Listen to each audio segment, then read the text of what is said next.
No, we alternate podiums. Okay, everyone,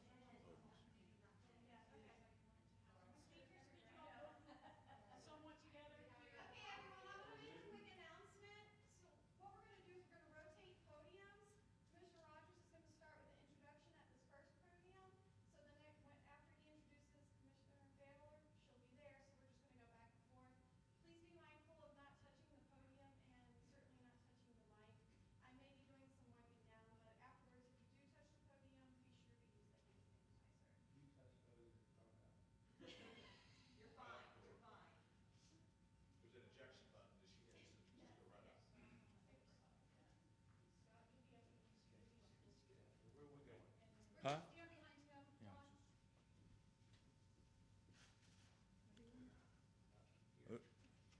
Okay, we go. Good morning. 6 feet apart. On behalf of my fellow county commissioners, Don Dixon and Cindy Carpenter, my name is T.C. Rogers. Welcome to this morning's press conference. The third, the Butler County Commissioners and the Butler County General Health District have conducted. With Health Commissioner Jennifer Baylor at the helm, the Board of Commissioners, along with many other community partners, and more importantly, all of Butler County have worked together to flatten the curve, to promote physical distancing. Most of our media has elected to view via Facebook Live. Please provide questions or comments that we can address at the end of the presentations. And the Facebook Live address is facebook.com/TV Hamilton, Ohio. Today, the Butler County Commissioners continues its pledge to bring the constituency the most up-to-date, relevant information about COVID-19, so you can take care of yourself, your loved ones, and our collective community. In a minute, Health Commissioner Jennifer Baylor will provide an update of our current statistics of those infected.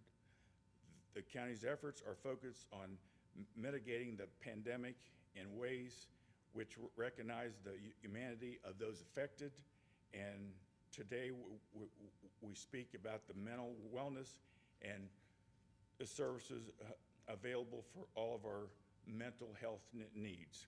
And you can see that at hashtag BC Cares and also hashtag we are all in this together.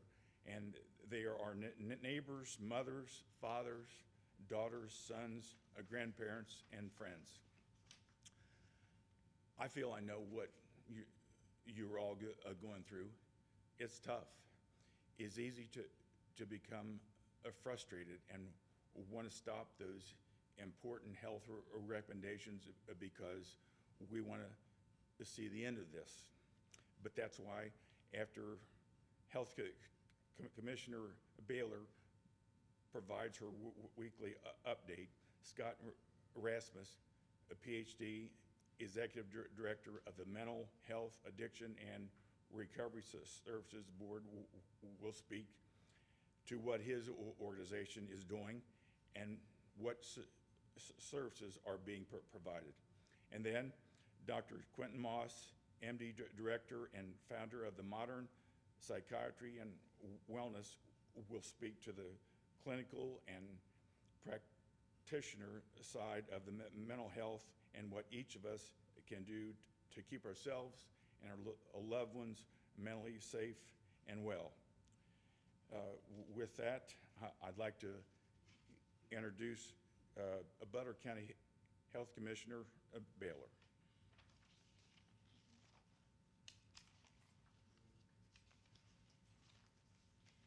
Good morning, everyone. It's good to be with you again this week. I have a few things to tell you. Our number of confirmed cases stand at 108 currently. Our number of deaths has held steady at 2. We are pleased to hear that. Our median age is 55 with a range of 1 to 86 for positive COVID cases. Among the positives, we have 12% being healthcare providers, 2% being first responders, 38% of our total were hospitalized, and that is an incidence rate of 28 per 100,000 population. People always ask me how many folks have recovered, and right now I can tell you that out of 108 known positives, 42 people have recovered, are doing well, and are back in the community able to interact with us in the normal ways. It's taken an average of a range of 7 to 28 days to recover, with a median being 14 days. So I always want to tell you that those are just the people that we know about. There are many people who have had this disease who were not reported to the health district, who were not sick enough to require hospitalization, or for whom a test was not available. So these are just the people that we know about, but they do give us a good picture of what the situation is in Butler County currently. So those are my numbers. I want to tell you that Ohio and Butler County are doing well with their social distancing.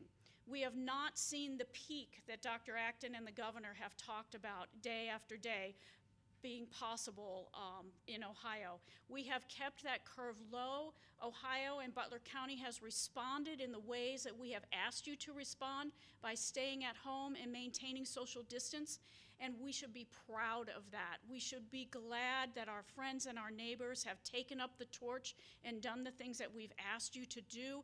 We are thankful for all of your work on that. I know that it's hard, it's difficult. I've been working from home for just 1 week, and it is hard. Some of you have been doing this for many weeks. It is hard work to work at home. So we've taken that potential peak, and we've made a curve kind of like this. And right now, this is my new thing I'm doing. We've taken that curve and we've gone whoop. Okay? We've taken the curve and we've gone whoop. So that has lowered the curve. We don't have as many people sick as we might have had, and that is because you all are doing your jobs right now, and we thank you for that. So we had a logo and a social media campaign called Stay the Heck at Home, and we've been promoting that the last 2 weeks. And we have a new one today that I want to tell you about, and it's called Keep Staying the Heck at Home, okay? You're doing a great job. We want you to keep it up. This is our new logo. It'll be on our website. This was designed by one of my staff members' daughters. Her name is Jamie Baker, and she operates the JJ Artistic Design Company, so we appreciate her making this logo for us. She's gonna make me a t-shirt. Maybe next week I'll wear that t-shirt and show you it.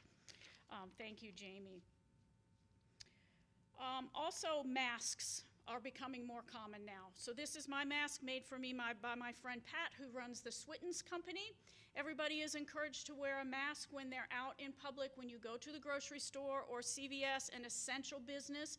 Please consider wearing a mask. It's not a requirement at this time, but it was just made a requirement in the state of California, so we may look for that to happen sometime here, I'm not sure.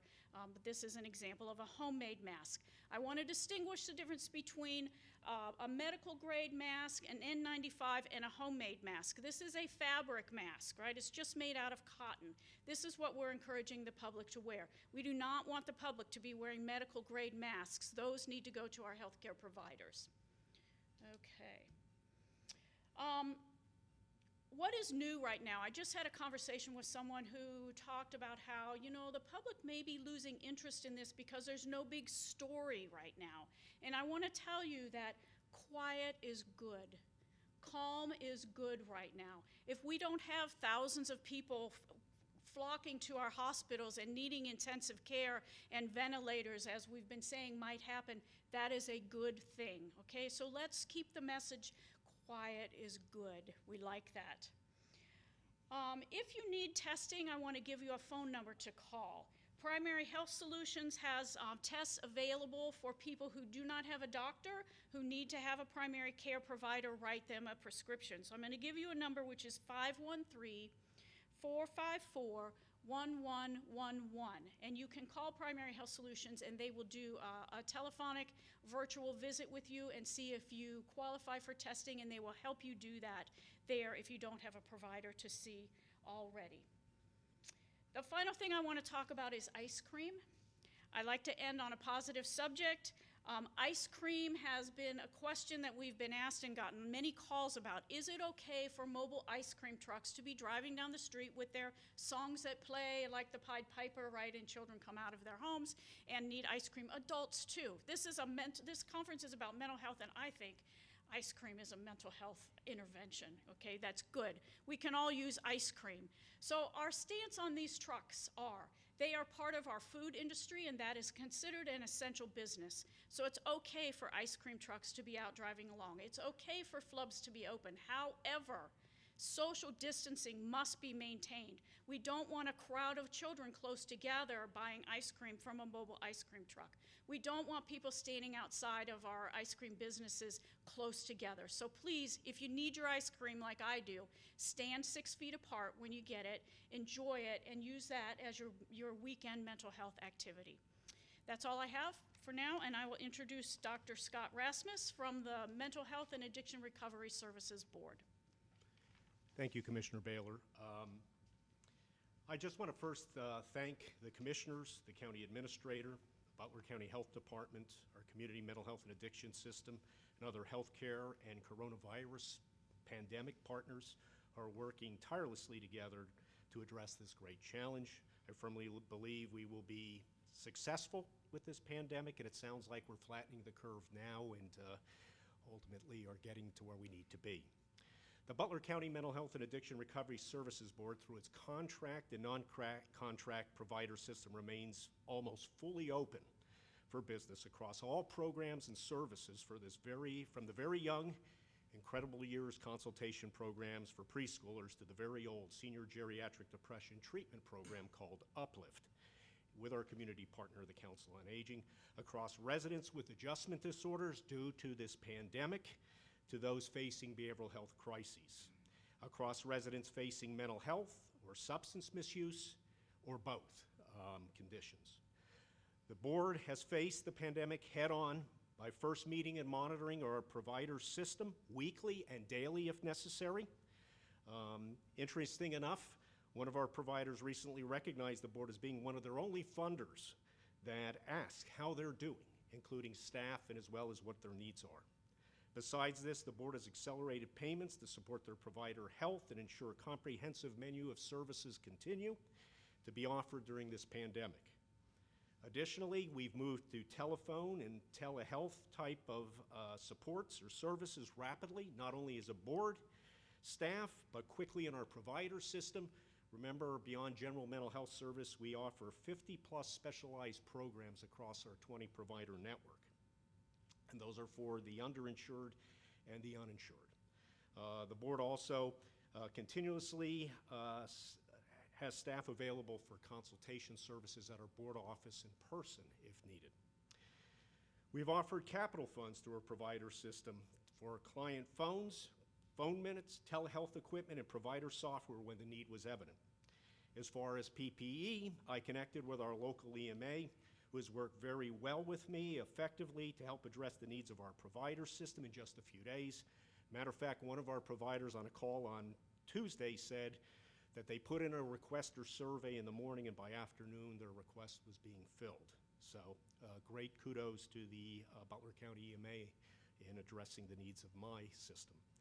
Additionally, the Butler County Health Department reached out to me a little over a week and a half ago requesting the board develop a plan to address homeless Butler County individuals who may present with mental health or addiction issues, to help develop an isolation and quarantine site to house homeless COVID-19 positive patients or clients who present with mental health or substance use disorders. I'm happy to report we are very close with that, and we've been working tirelessly and endlessly to try to get that in place because we don't know when the first case may present. Lastly, I want to mention that to all Butler County residents, that the board and its community mental health system and addiction system is here for you during this pandemic, open for business and ready to respond to your needs. Our behavioral health crisis hotline and heroin hope line is open for business 24/7, 365 at 1-844-4-CRISIS. Aligned with the hotline is our 24/7, 365 mobile crisis team, which can be on site anywhere in the county in tens of minutes to an hour and even quicker over the phone. We do have an MRSS warm line that is available by phone and telephone to adolescents and adolescent families to address adolescent and family crisis as they define them from 9 a.m. to 9 p.m. at night, Monday through Friday. I guess what I want to say that we are fully open for business. Please reach out if you're depressed, anxious, stressed, misusing substances, or have other mental health concerns during these challenging times, and even need to talk or consult with us. We are here for you. Please remember that. With that said, I want to now introduce Dr. Quentin Moss, who I first met when he was a lead psychiatrist over at the former Fort Hamilton Hospital Psychiatric Unit in Hamilton, Ohio, who has also been a contract provider and a consultant for the board. He is an exceptional speaker and a true expert in the mental health and addictions field. Dr. Moss. Hey, thank you, Dr. Rasmus. Again, good afternoon. It's great to be able to share some time with you. I want to start off by saying thank you again to all the folks who are involved with the Butler County Health Commissioners, the Butler County Commissioners, the Butler County Emergency Management, and being there for us and being there for the community. This has been a trying time for sure. Our community and the world has been under threat for the past several months with a great deal of uncertainty, with a great deal of grief that's come also mixed with that. When we as humans face these things, we have a couple of responses that we typically have. One of the responses that we've all been proud to see has been the heroism that we've seen in the hospitals, that we've seen with the epidemiologists in doing their tracings, those who maintain the hospitals and they support our staff, law enforcement, fire and EMS, and many others, including all those people who are essential workers who are still in the front lines of the community, whether it's at our grocer, whether it's at the pharmacist, or whether it's your mental health or addictions provider who is still providing services in the office. So on the backside of that, on the other side of the heroism of putting ourselves in harm's way in order to save lives, there's also, from those same chemicals, the risk of depression, sadness, numbness, irritability, hyperarousal, feeling jumpy, difficulty with sleep, difficulty with concentration, or even making decisions. And for some, that could be depression, anxiety, or even some forms of post-traumatic stress. So for those workers who've put themselves in harm's way, and if these symptoms erupt now, if these symptoms erupt over the next few days to few weeks to months or even years later, I want you to know that the mental health community is here for you. You know, Dr. Rasmus talked about all the services that we're able to provide, and our doors have remained open in the midst of this pandemic. We want to be able to pour into you, to be able to serve you, to be able to serve with love and passion the same way that you guys are taking care of us now. So our doors are open, and we'll be waiting if you have those needs. The remainder of us may also have a great deal of stress, this tension, particularly with the stay-at-home order, which is essential, for our well-being. But at the core of that stay-at-home order comes with the risk of isolation. And in mental health, we know that when there is greater isolation, there's also greater risk of suicide. There's also greater risk of domestic violence.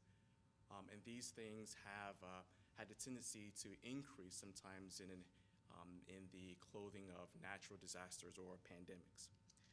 So we want to assure those people who have those challenges that all of the services that we had available before the pandemic, those services are still for you now in the midst of the pandemic. You don't have to suffer needlessly. You don't have to face this challenge alone. again, our doors remain open to be able to serve you. Continuing with this theme of isolation, isolation is already a common issue for those, again, who suffer from depression, anxiety, bipolar disorder, but also those folks who suffer from various addictions. People who suffer from addiction to alcohol, to heroin, fentanyl, other substances, and those people who also suffer from psychotic illness. The isolation that we, to some degree, need to keep safe also increase those risks. So we want to make sure that in this world now where there are many things that have been asked of us, unfortunately there's some things that have been taken away from us in order for us to be well, that we look at those people who are suffering already from those conditions. So I challenge all of us to reach out to our neighbors. I challenge those who have primary care practices to reach out to those folks who they know suffer from certain conditions. And then those of us who have loved ones who also suffer from those conditions, I also ask that you reach out. This issue of isolation and this greater threat that surrounds us can make us feel powerless. But I would like to share some points today, hopefully to empower you with your mental health as we go through this. So the first thing is staying connected. Again, we want to continue to practice social distancing. The social distancing has been the tool that has helped keep Butler County relatively safe. It has helped Ohio to be a trendsetter in what we're doing around the country in order to have better projections with the coronavirus. So yes, we need to continue the social distancing, but in the midst of that, let's stay connected by calling each other. Let's stay connected with conversations from across the street, from across the sidewalk, or from across the lawn. Those people whom we live with, now is the time not to be kind of carefree necessarily with our connections, but to be more intentional, to be able to schedule the time to make sure that we stay connected, to be able to create meaningful connections. And that's all very important during this time. Another issue in the midst of this is that we have a lot of people who are now working at home, and we have children who are now at home doing their schoolwork, and without the cues to get us up in the morning, to travel, to go to different places, our routine can become somewhat in disarray. So the second key point is making sure that we maintain routine and structure. We know that in mental health, when we're able to maintain routine and structure, our brain responds very well to that and having less mood episodes and less risk of anxiety. So let's make sure that we try to get up at the same time in the morning as if we were going to school or that we're going to work, that we try to have some structured activity in the middle of the day as if we were at school or at work, and then we try to go to bed at the same time each evening as if we had those same responsibilities. And our brain, again, responds very well to that. Then thirdly, let's increase our physical and mental activity. It's very important for us to be able to keep our minds engaged and to keep our bodies engaged. We are now blessed with one of the best times of the year that's on the horizon with spring. And the weather is breaking, so let's try to increase our time with social distancing walking, being able to take our family out. Let's spend some time out in the yard if you're able to do that. But let's also do other things to stimulate this brain. You know, let's take on those challenges. Let's take on some reading. Television and social media is fine, but there are other things that we can do to be able to keep this stimulated. And the more stimulated we are up here, the less risk we have for succumbing to, mood or anxiety episodes. Next, in thinking about up here, we need to also protect our mind. So we have the media here, and the media is good, but everything is appropriate in healthy doses. So when it's time, unplug from the media and be able to engage in other things. I would like for you to think of those things which are good. Think of those things which are hopeful. Think of those things that you want to see at the end of this pandemic, and focus your thoughts there. Take time to reflect on those goals that you had at the beginning of 2020. Many of us had big goals and things that we wanted to achieve this year. And this year is not over. This year is not done. So let's take the time to reflect on how we can make the most of some of this downtime to prepare ourselves to pick up those goals again and move forward with the year. And then next, seek treatment. Dr. Rasmus talked about all of these services that are available in the community. All of the doors for all of the mental health agencies have remained open at this time. We're here, we're willing, we're able. Whether you're talking about mental health conditions or whether you're talking about the illness of addiction with withdrawal management or detox, all of those things remain available in regards to services. And I would dare say, because of some of the changes that our governor has enacted, we actually have greater access to mental health services. So now, if you're challenged, you can receive care if you have a phone in the comfort of your own home. So again, there are many more opportunities for us to be able to take care of our mental health. And then lastly, I want to remind everyone that there is hope. Though this is a challenging time and we're all faced with dilemmas that we've probably never been faced with before, I want to remind you that what we're experiencing now is only temporary. There's been a great deal of groundwork. There's been a great deal of sacrifices, a lot of difficult choices that we've had to make leading up into this time. But I reflect that this is also Holy Week. And Holy Week was a week of challenges, a week of threat, and a week of anticipation. And in that Holy Week, it ultimately climaxes with some resurrection.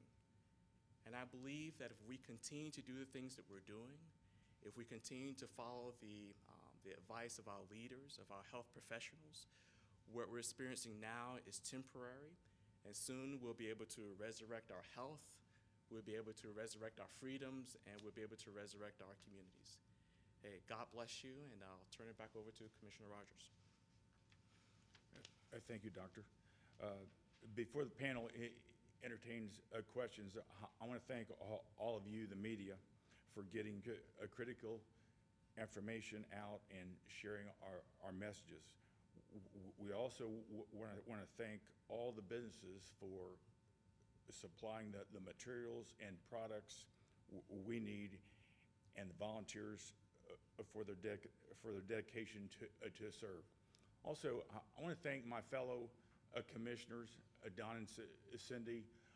When we began this year, we thought that our biggest news was going to be paying our debt off.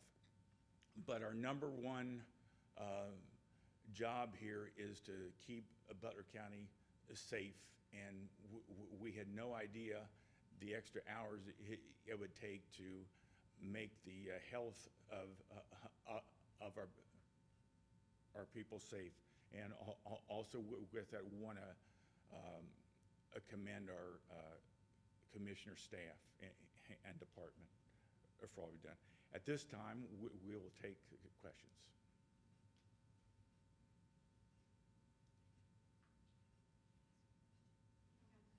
Huh?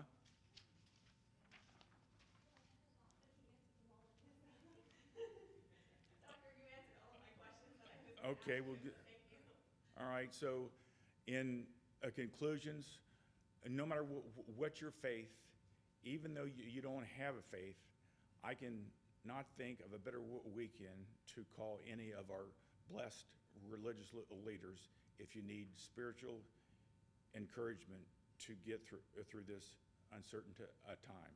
So with that, thank you, and God bless Butler County.